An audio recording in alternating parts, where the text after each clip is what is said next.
Right, hi lads and lasses, and welcome to Dance Coaching with Dynamite Dave. Today is Christmas Eve.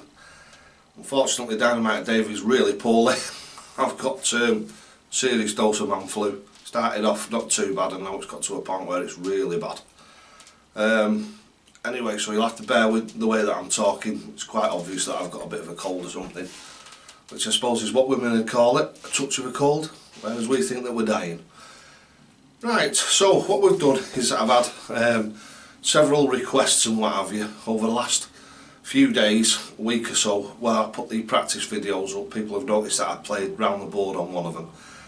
One lad said, is there only one way to play around the board? Why are you using double 4 and double 9? So what we'll do is there's basically about 4 or 5 different ways that you can play around the board, depending on what your skill level is. Depending on where you come from, obviously there's different rules wherever you come from. So what I'll do is I'll go through the different ways that I use for practicing. The basic idea around the board, or around the world, round the clock, whatever you want to call it, is it's sequential numbers. So the most basic version of it is what we call walking around. So what you do is you go for 1, 2, 3, 4, 5, 6, 7, 8, 9, 10, 11, 12, 13, 14, 15, 16, 17, 18, 19, 20, and then there's a few different ways that you can set whichever your double's going to be. You can do it in the most basic form, so you get to 20 and then it's bullseye, and you can either have one inner or one outer, so basically what we call on log end centre, so anywhere in the centre. So that is your most basic way of playing around the board. The second way of playing around the board is probably one of the most popular ways, because it gives you a way of introducing your doubles into it. So what you can do is you can go around the board, but you can use the doubles up to 10. So you can go, which I'll give you the easy, well, it ain't the easiest way, it's the hardest way, but the way that uses the least darts is double 1, so 2 ones are 2, so you're on number 3.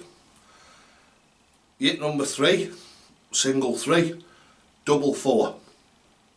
2 4s are 8, so that means you're on 9.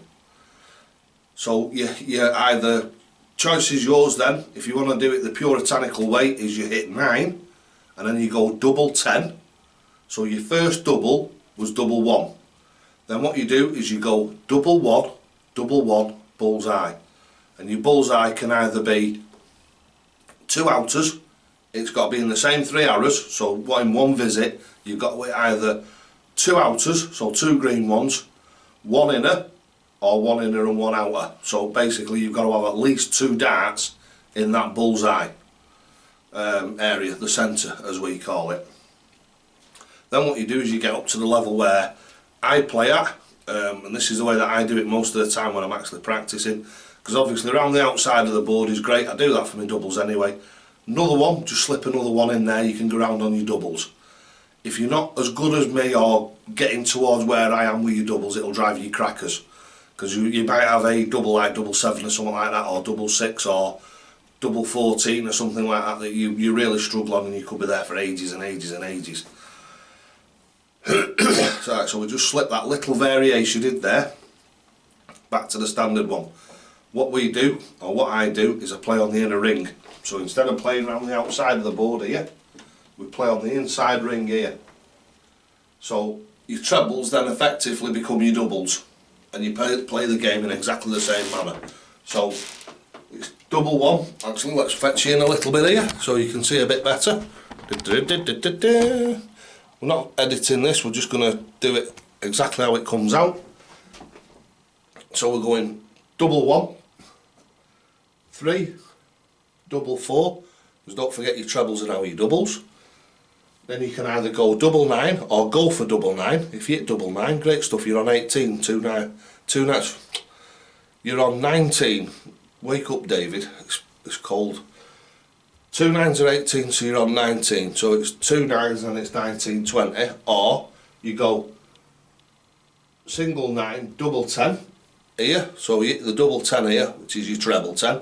You hit the double 10 there, and that takes you straight back onto double 1. Obviously it's a bit of a journey to get to that sort of level, So what you do is you use your brains and you use the around the board in the way that it pushes your skills. It pushes you, but it's not that difficult that you end up just like throwing your darts on the floor and going, oh, I've had enough of this, can't be doing with it. So you might start off round the outside, then doing it in the what we call the normal way. Then when you've progressed from that, use the centering, but just go all the way around.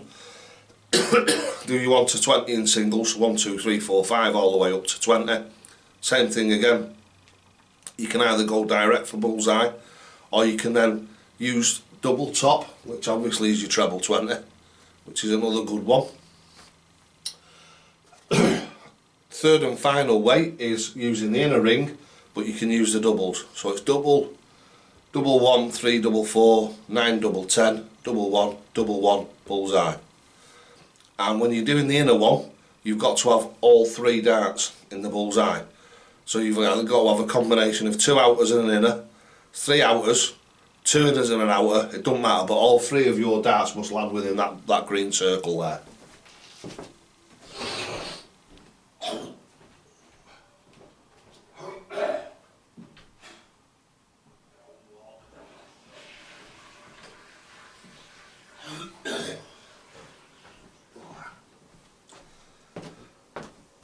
Ooh, sorry about that, lads and lasses. Dynamite Dave's not a well bunny. So like I say, really good game, can put a lot of pressure on and what have you. But those are the different ways of playing around the board. No doubt there's going to be others from around the world. If ever anybody or everybody gives the old dj.llewellyn123@outlook.com, tell me if there's any different ways that you play it. Tell me if you have any of your own practice routines that we can let everybody know about. Let me know how you play them. I'll have a go at playing them. If they're any good and I think they're educational and they'll help people along with the game. Ooh. Famous for that now, you know. Famous. It's on Google, you know. David is wind. So if you let me know anything, any of them sort of things, if you'd like to write a review for the channel and stick it on one of the video things or send it to me on email, if I've helped you or anything like that, please let me know and I can shove it in my testimonials. That'll be great. So thanks very much for watching. I'm going to have to give up now because my voice is going. So Merry Christmas. There's going to be one coming out between Christmas and New Year, which is going to be a 2019 special. That's going to have a look back at the stuff that we've done during 2019. Some shout outs to some of the regular donors, like from Patreon, PayPal, Subscribestar. We've got 3 or 4 different ways that people can actually subscribe to the channel now, and it's really good. That's what gives me the small amount of funds. It's not a lot, but it's enough just to keep the channel going and what have you, and that's fantastic. So if you'd like to leave me a tip or anything to say thank you and Merry Christmas, it's down here. PayPal me. Just whatever, if it's $1, $2, £1, £2, €1, €2, fantastic. It is all really appreciated, and every penny of it goes back into the channel. Travelling, buying the prizes for the raffles and all that sort of stuff. So thanks for watching, and don't forget, lads and lasses, Merry Christmas, Happy New Year, and so to the hockey!